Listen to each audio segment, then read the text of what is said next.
आज हम इस वीडियो में पढ़ेंगे मुहावरा। देख रहे हैं ना, तो ये मुहावरा का अर्थ देख दिए गए मुहावरे के अर्थ लिखकर उनका वाक्य प्रयोग कीजिए।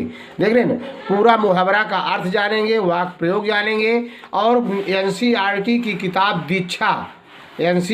किताब दीक्षा कक्षा 7 में जितने भी मुहावरे आए हैं उनका सबका अर्थ, भावार्थ और वाक्य प्रयोग आपको मिलेगा। समझ रहे हैं? यदि आप चैनल में पहली बार आए हो तो चैनल को सब्सक्राइब कर लीजिए, बेल आइकन घंटी दबा देना ताकि आने वाला वीडियो आपको सबसे पहले मिले। वीडियो को अधिक से अधिक शेयर करना। आपका जो वार्षिक परीक्षा होगा या अर्धवार्षिक परीक्षा हो रहा है, जो मुहावरा लिखने के लिए आता है, तो इतना छूटे आपको एक कहने के ना अर्थ मिले कि सर जी आपने मुहावरा ये नहीं बताया था, हल नहीं किया था। इसलिए मैं एक एक टॉपिक उठा रहा हूँ। मुहावरा, विलोम, तत्सम, तद्भव, समझे, संधि विच्छेद, जितने भी व्याकरण संबंधी हैं सभी प्रश्न, पर्यायवाची सब आपको हल करके डाल दिया जा रहा है पूरी किताब से। चाहे जहाँ से पूछे, चाहे आप होम एग्जाम दे रहे हों, चाहे आप बोर्ड का एग्जाम दे रहे हों, चाहे आप कंपटीशन का एग्जाम दे रहे हों, सभी प्रकार के एग्जाम में यह अत्यधिक महत्वपूर्ण है, जरूर पूछा जाता है। तो स्केयर नहीं करेंगे। तो पाठ 3, आप पाठ 3 में भाषा की बात, ये जो भाषा की बात में तीसरा क्वेश्चन है, बिल्कुल इसका अर्थ आप देखेंगे आपकी किताब में मिल जाएगा। तो इसका हल करते हैं। हाँ, तो देखिए पहले भाषा की बात में तीसरा प्रश्न आया है। क्या है? पहले एक बार सब प्रश्न को पढ़ लीजिए कौन कौन से मुहावरा आए हैं। दांत खट्टे करना, दूसरा है ईंट से ईंट बजाना, तीसरा है छक्के छुड़ाना, चौथा है अंगारों पर चलना, अगला 5वां है खेत रह जाना। इनका अर्थ बताना है, वाक्य प्रयोग करना है, बिल्कुल स्किप नहीं करना है। पहला देख रहे हैं, आपको दिखाई दे रहा है। तो दांत खट्टे करने का अर्थ होता है दांत खट्टे करना, पराजित करना। क्या करना? पराजित करना। रानी लक्ष्मीबाई ने प्रारंभिक युद्ध में अंग्रेजों के दांत खट्टे कर दिए थे। दूसरा है ईंट से ईंट बजाना, विनाश करना। ईंट से ईंट बजाना, विनाश करना। हमारे सैनिकों ने पाकिस्तान की ईंट से ईंट बजा दी। देख रहे ना।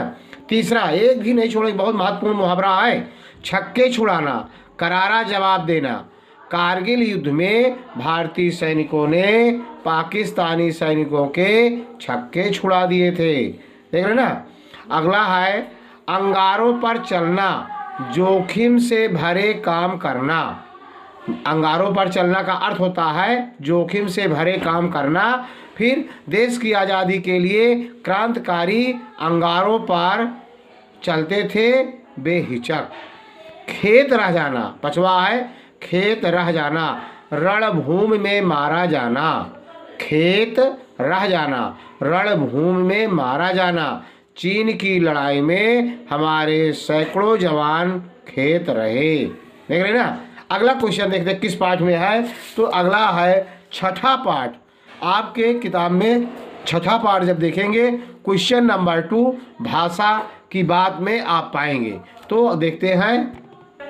देख रहे हैं ना, आपको दिखाई दे रहा है निम्नलिखित मुहावरों के, भाषा की बात है। एक प्रश्न नंबर 2 है, मुहावरा का अर्थ देखिए। निम्नलिखित मुहावरों के अर्थ लिखकर अपने वाक्य में प्रयोग कीजिए। तो आप जब 6 पाठ खोलेंगे, 6 पाठ और क्वेश्चन नंबर 2 भाषा की बात में ढूंढेंगे तो आपका मुहावरा पूरा मिल जाएगा। मैंने किताब भी दिखा दिया, दीक्षा किताब से लिया गया है पूरा मुहावरा। बहुत एनसीईआरटी की किताब है, महत्वपूर्ण है, सरकारी किताब है। बार बार इलेक्शन पूछा जाता है, चाहे प्रायोगिक परीक्षा हो, चाहे होम एग्जाम हो, चाहे बोर्ड एग्जाम हो। तो पहला, टाइम नहीं वेस्ट करना है। टस से मस न होना, हृदय से लगाना, मुस्कान लुप्त होना। ये 3 मुहावरा है। तीनों का अर्थ देखिए। टस से मस न होना, स्थिर रहना। दादी अपने निर्णय से टस से मस न हुई। दादी अपने निर्णय से टस से मस न हुई। हृदय से लगाना, प्यार करना। दादी ने डॉक्टर प्रभात को हृदय से लगा लिया। दादी ने डॉक्टर प्रभात को हृदय से लगा लिया। अगला है मुस्कान लुप्त होना। मुस्कान लुप्त होना मतलब फिक्र में पड़ जाना, चिंता में पड़ जाना। परिचय हो जाने पर डॉक्टर प्रभात की मुस्कान लुप्त हो गई क्योंकि उसे बचपन के पाप का ध्यान आ गया। देख रहे ना, फिक्र में पड़ जाना। और इसके बाद कौन सा पाठ में है? इसके पाठ पाठ 10 आप खोलेंगे, भाषा की बात आप जब करेंगे क्वेश्चन नंबर 2 पर आपको मिलेंगे। देख रहे हैं ना, आगे दिया गया निम्नलिखित मुहावरों के अर्थ लिखकर अपने वाक्यों में प्रयोग कीजिए। तो मुहावरा एक बार पढ़ लीजिए। पहले क्या है, रक्त उबल पड़ना। रक्त उबल पड़ना का अर्थ होता है क्रोधित हो उठना, क्रोधित हो उठना। मातृभूमि पर हमले की खबर सुनकर राजपूतों का रक्त उबल पड़ा। मस्तक झुकाना, हार मानना। राणा प्रताप ने अकबर के सामने मस्तक झुकाने से इनकार कर दिया। राणा प्रताप ने अकबर के सामने मस्तक झुकाने से इनकार कर दिया। जान पर खेल जाना, अपूर्व वीरता दिखाना। जान पर खेल जाना, अपूर्व वीरता दिखाना। हमारे सैनिकों ने जान पर खेलकर भीषण युद्ध में शत्रु को हराया। अगला है फटकने न देना, पास न आने देना। सत साहसी व्यक्ति स्वार्थपरता को पास नहीं फटकने देता। सत साहसी व्यक्ति स्वार्थपरता को पास नहीं फटकने देता। अवसर की राह देखना, अवसर की राह देखना, उचित मौका ढूंढना। हुमायूं अवसर की राह देख रहा था। उसने शेर शाह सूरी के मरने पर भारत में पुनः राज्य स्थापित किया। शेर शाह सूरी के मरने पर भारत में पुनः राज्य स्थापित किया। अब इसके बाद देखते हैं किस पाठ में है। तो इसके बाद है पाठ 12। अगर आप देखेंगे पाठ 12 और भाषा की बात जब देखेंगे क्वेश्चन नंबर 2 पर होगा। आपको दिखाई दे रहा है एक क्वेश्चन नंबर 2 भाषा की बात देख रहे हैं ना। मुहावरों का अर्थ स्पष्ट करते हुए वाक्य प्रयोग कीजिए। पहले एक बार पढ़ लेते हैं कौन कौन मुहावरा है। हौसला बढ़ाना, फतह करना, जान की बाजी लगाना, प्राणों की आहुति देना। देख रहे हैं ना। तो हौसला बढ़ाना, उत्साहित करना। फिर इसका अर्थ है वाक्य प्रयोग, कैप्टन मनोज पांडे ने अपने सैनिकों का हौसला बढ़ाते हुए उन्हें आगे बढ़ने का निर्देश दिया। फतह करना, जीतना। कैप्टन विक्रम बत्रा ने 20 जून 1999 को सुबह 3:03 बजे चोटी 5140 पर फतह प्राप्त कर ली थी, विजय प्राप्त कर ली थी। जान की बाजी लगाना, मृत्यु की परवाह न करना। जान की बाजी लगाना, मृत्यु की परवाह न करना। भारतीय सैनिक अपनी जान की बाजी लगा देते हैं लेकिन शत्रुओं को धूल चटाकर छोड़ते हैं।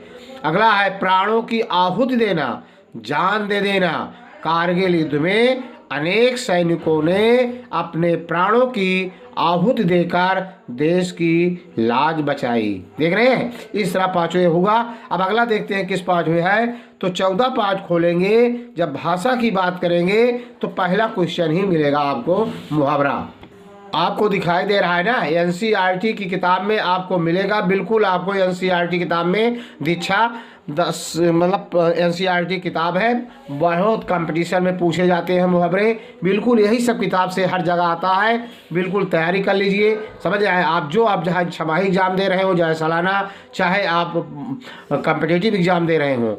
तो देखिए मैंने पहला बताया निम्नलिखित मुहावरों का अर्थ लिखकर अपने वाक्यों में प्रयोग कीजिए। पहले पढ़ लीजिए मुहावरा कौन कौन है। मुंह फुलाना, हाथ बटाना, मजा चखाना, सर पर भूत सवार होना, कोई चारा ना होना, दिमाग फिरना, पेट में चूहे कूदना। अब मुंह फुलाना, गुस्सा होना, इसका अर्थ है जो ब्रैकेट में लिखा गया है वो उसका अर्थ है लड़की ने खाना नहीं खाया क्योंकि वह मुंह फुलाए बैठी थी। हाथ बटाना, मदद करना। बच्चे घर के काम में परिवार का हाथ बटाते हैं। हाथ बटाना, मदद करना। मजा चखाना, दंड देना। मजा चखाना, दंड देना, किए का फल चखाना। शैतान बच्चों को बाग से आम तोड़ते देख माली ने उन्हें मजा चखा दिया। देख रहे हैं ना, शैतान बच्चों को बाग से आम तोड़ते देख माली ने उन्हें मजा चखा दिया। सर पर भूत सवार होना, बुद्धि ठीक ना होना। सर पर भूत सवार होना, बुद्धि ठीक ना होना। माँ ने कहा तुलतुल बकबक बंद करो, तुम्हारे सर पर भूत सवार हुआ है। पांचवा है कोई चारा ना होना, कोई उपाय ना होना। काम छोड़कर चले जाने के अलावा टुनी की माँ के पास कोई चारा न था। दिमाग फिरना, दिमाग बुद्ध ठिकाने न होना। तुलतुल का दिमाग फिर गया, जिससे वह टुनी को जबरदस्ती स्कूल में प्रवेश दिलाना चाहती थी। 7वां है पेट में चूहे कूदना, भूखा होना। पेट में चूहे कूदना, भूखा होना। देर तक खाना न मिलने पर पेट में चूहे कूदने लगे। देख रहे हैं ना। इसके बाद किस पाठ में है भाई मुहावरा? इसके बाद आपको 19 पाठ पर भाषा की बात जब आप करेंगे तो दूसरा क्वेश्चन आपको मुहावरा का मिलेगा। आपको दिखाई दे रहा है ना, नीचे दिए गए मुहावरों के अर्थ लिखकर मुहावरों का अर्थ लिखिए और उनका वाक्य प्रयोग अपने वाक्यों में कीजिए। देखिए इतना है, मूड़ मुड़ाते ही ओले पड़ना का अर्थ होगा प्रारंभ में ही बाधा आना, शुरुआत में ही बाधा आना। राम का मकान अभी बना भी नहीं कि भूकंप आ गया, बेचारे के मूड़ मुड़ाते ही ओले पड़ गए। राम का मकान अभी बना भी नहीं कि भूकंप आ गया, बेचारे के मूड़ मुड़ाते ही ओले पड़ गए। देख रहे हैं ना, मूड़ मुड़ाते ही ओले पड़ना। काठ मार जाना, हतप्रद हो जाना। काठ मार जाना, हतप्रद हो जाना। दंगे से पीड़ित लोग कुछ भी नहीं बोल पा रहे हैं, जैसे उन्हें काठ मार गया हो। चोर से साहूकार होना, एकाएक तरक्की करना। चोर से साहूकार होना, एकाएक तरक्की करना। गोपाल प्रसाद की पहली कविता ने ही उसे कवि बना दिया, अर्थात वह चोर से साहूकार बन गया। गोपाल प्रसाद की पहली कविता ने ही उसे कवि बना दिया, अर्थात वह चोर से साहूकार हो गया। अगला किस पाठ में है भाई? 20वां पाठ अगर आप खोलेंगे तो आप कुछ भाषा की बात जब करेंगे 20 पाठ में, और दूसरा क्वेश्चन ही आपको मिलेगा। भाषा की बात दूसरा ही आपको मिलेगा। देख रहे हैं ना, भाषा की बात और दूसरा क्वेश्चन ये है। निम्नलिखित मुहावरों का अर्थ लिखकर वाक्य प्रयोग कीजिए। वही प्रयोग करके चपेट में आना, प्रभाव होना। चपेट में आना, प्रभावित होना। वाक्य प्रयोग राजस्थान के अनेक गांव सूखे की चपेट में आ गए। तस्वीर बदलना, परिस्थिति बदल देना। तस्वीर बदलना, परिस्थिति बदल देना। वाक्य प्रयोग पानी आने से हरियाली छा गई और उजड़े गांव की तस्वीर बदल गई। नजरें टिकाना, गौर करना। नजरें टिकाना, गौर करना। लक्ष्य पर नजरें टिकाना अर्जुन से सीखा जा सकता है। अगला किला टूटना, हार होना। वाक्य प्रयोग सूखे के कारण गांव वालों की उम्मीदों के किले टूट गए। दिन फिरना, खुशी आना। दिन फिरना, खुशी आना। वाक्य प्रयोग है सूखी नदियों में पानी आ जाने से कृषकों के दिन फिर आए और भरपूर फसलें होने लगी। देख रहे हैं ना। इसके बाद पूरी किताब आपकी दीक्षा NCERT 8-7 के पूरे से आपको मुहावरा डाल दिया गया। यदि वीडियो आपको अच्छा लगा हो, लाइक करना, सब्सक्राइब करना, शेयर करना। जय हिंद, जय भारत।